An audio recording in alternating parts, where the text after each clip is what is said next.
Aladin et l'ombre du sablier noir. Il était une fois, dans le royaume flamboyant d'Agraba, un jeune homme nommé Aladin, autrefois voleur des rues, devenu prince grâce à son courage et à l'amour de la princesse Layla.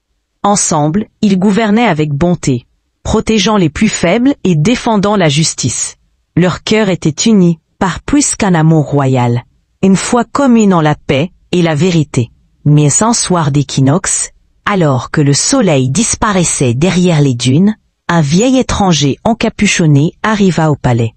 Il marchait pieds nus, le visage caché sous un voile de sable. Il tendit à Aladin un objet étrange, un sablier noir d'onyx, cerclé d'or terni, dont les grains semblaient faits d'ombre. Ce sablier ne mesure pas le temps, il le mange, murmura-t-il avant de disparaître dans l'air comme une illusion. Layla, inquiète, consulta les anciens grimoires de la bibliothèque royale. Dans un parchemin rongé par le temps, elle trouva la légende de l'ombre du sablier, un artefact maudit qui apparaissait à ceux dont la destinée influençait plus que leur propre vie. Il offrait un choix à l'âme noble, sauver le monde ou se sauver soi-même. Le sablier fut scellé dans la chambre la plus secrète du palais. Mais chaque nuit, le sable tombait plus vite et le royaume changeait. D'abord, le ciel perdit ses étoiles, puis les animaux se turent, les rivières se retirèrent, et enfin, les enfants de la ville perdirent la mémoire de leurs rêves. Le royaume se meurt, murmura Layla. Aladin fit appel au génie de la lampe. Mais même lui ne pouvait stopper le sablier. Ce n'est pas une magie de ce monde, Aladin. C'est une épreuve du cœur. Au dernier jour, alors qu'un unique grain de sable restait suspendu dans le sablier, Layla fit un rêve.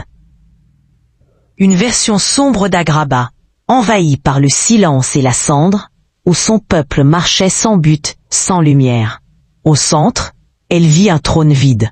Elle comprit alors. Au lever du jour, elle se présenta devant le sablier. Elle y déposa sa couronne, son collier royal et son anneau d'union.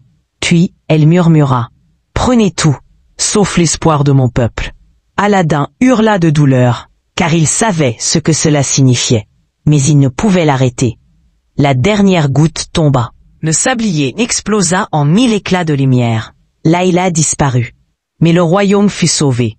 Le soleil brilla de nouveau. Les enfants rêvèrent. Les fleurs repoussèrent. Et dans les jardins du palais, une rose blanche inconnue fleurit là où Layla s'était tenue. À chaque aube, une brise portait sa voix. Ce que l'on donne par amour n'est jamais perdu. Morale, ce ne sont pas les titres ou les pouvoirs qui font un héros, mais la capacité à sacrifier ce qu'on a de plus cher pour ce qui est juste. Le vrai courage, c'est d'aimer au point de tout donner, même sans retour.